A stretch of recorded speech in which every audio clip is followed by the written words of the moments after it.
Welcome everybody to this short recorded session on artist books, and I'm going to focus on Stephen Bury's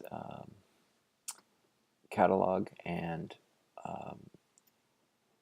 minimal and conceptual artist books, which I addressed a little bit in the last class.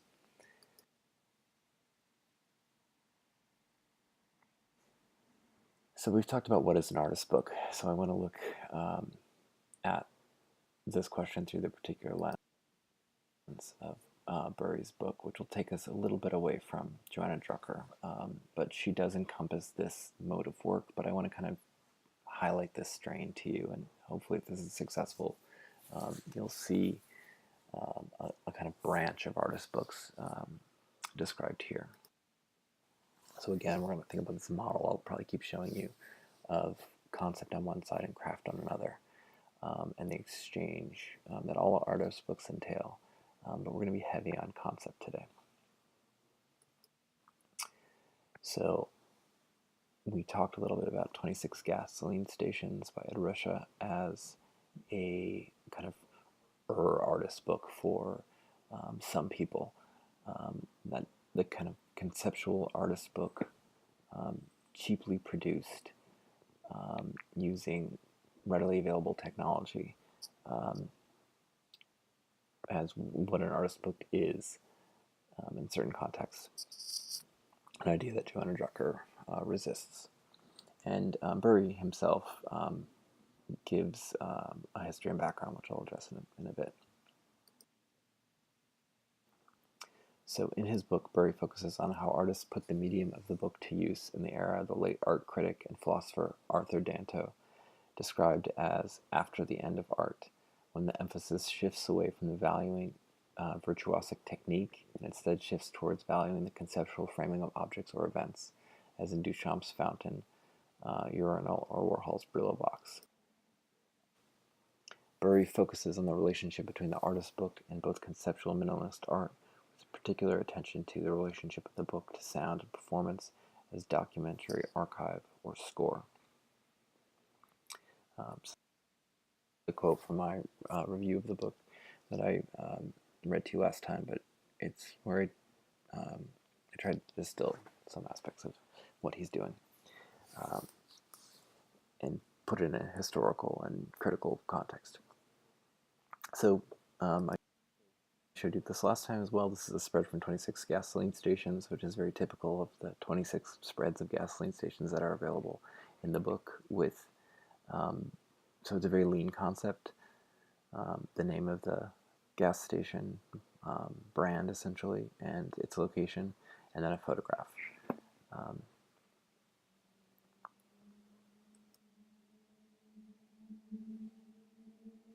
It's good to know that there was an earlier edition on the way to 1993, that the New Corch edition is an update of, which expands it a little bit and reproduces the photography.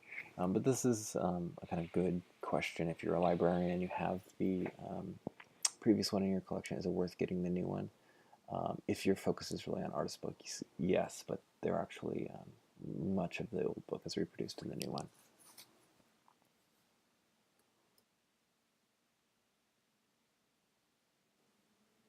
Okay, and the first class I showed you his definition, which is artist books are books or book-like objects over the final appearance of which an artist has had a high degree of control, where the book is intended as a work of art in itself.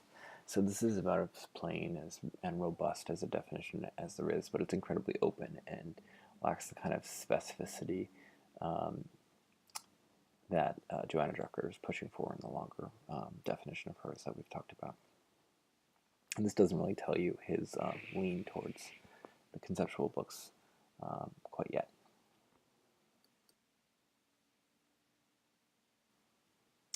Okay, so keep this in mind.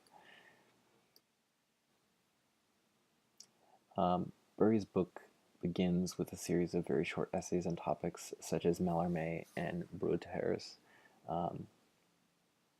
futurist books and Fluxus books, and ends with a note on collecting artist books. I've reproduced some of the essays, which they're actually pretty short, but I've separated a note on collecting artist books and put it a week earlier than the rest of the essays because I thought it may be useful for you to look at and thinking about building your own virtual collections and thinking about imagining your own virtual collections for your final project. So it's something you may want to read, and then of course it's on the course page, so you have access to it at a later date. Okay, so these are then followed by a series of color images, followed by a catalog, actually a selective bibliography. It's not a full catalog of, but it's arranged in chronological order of artist books in the Chelsea College of Art and Design Library Collection. Okay, so I'm going to see how this goes. I've put together a video of me just paging through the photographs inside the catalog. So a few caveats with this.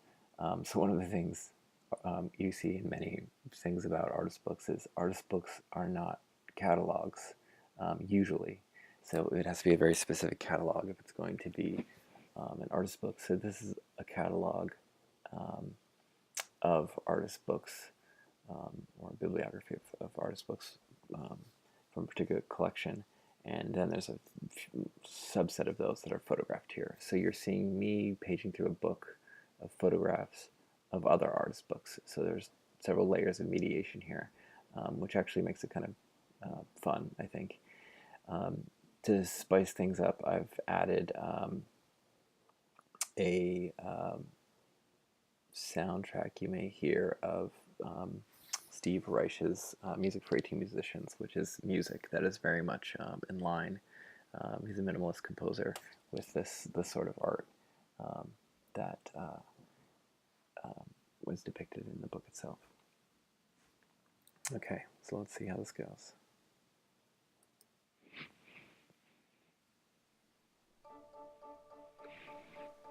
Okay.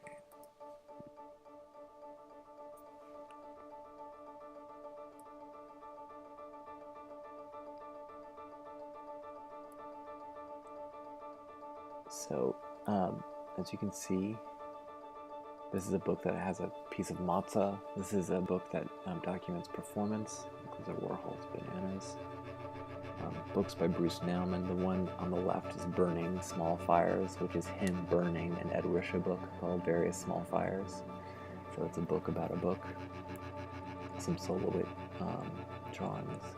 Christian Polanski, or Ed Risha. I think these are also done in chronological order as the catalog is that follows. So I want to say here is a vision of artist books firmly rooted in the post-1960s art world, but the art world isn't a monolithic thing. It's an amorphous and unruly, as artist books are amorphous and unruly. But look at the selection of images here. Notice the prominence of photography, of simple industrial typography. So typography not that different, and production values not that different in a brochure. And also there's some evidence of documentation of performances in some of these that you'll see. The work, though varied, is dominated by artist books that are modern, cool, some may say sterile, and typically very flat. Sometimes you see objects included as well, just kind of brass chain of some kind. So they're serving more as documents of human mind, in a particular, especially in a particular artist's milieu, rather than as documents of the hand. Beyond its function as a catalog for the Chelsea College collection, and again, it's really just a subsection of it, the book may be most valuable as a case study of a collection of artist books built upon a central interest in conceptual minimal art and extending outward from there in related directions such as performance art or concrete poetry. In his essay, Toward a History of Artist Books, that's included in the book, Bury traces the prehistory for this collecting focus. He links the poster, which he calls that icon of modernism, an expression I really like. He links that to the sounds of the city, citing Mallarmé and Mayakovsky as inspirations for later book artists. He cites the silence of Max Ernst's collage novels as inspiration for works where images rather than text provide the narrative. He notes the lasting influence and dual role of Kurt Schwitters and John Cage, both sound artists as well as book artists. The influence of these earlier practitioners can be seen on artists. He includes Ed Ruscha, Ian Hamilton Finlay, Dieter Roth, Bruce Nauman, Solowit all feature prominently. Nikki de Saint Phail, Anne Kawara, who's maybe best known for his date paintings. Andy Warhol, who was not in the earlier edition, is included here, which is interesting. And Andy Warhol definitely made books and comes from kind of graphic design background. Richard Prince, Gerhard Richter, Adrian Piper, and the collective General Idea also appear. Okay.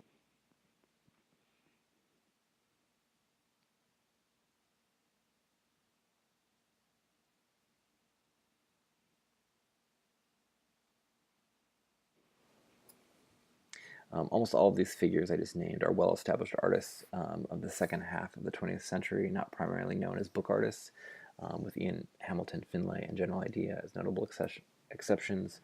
Finlay may be more closely linked to the medium of the book and thought of as a poet primarily, especially a concrete poet, rather than a visual artist.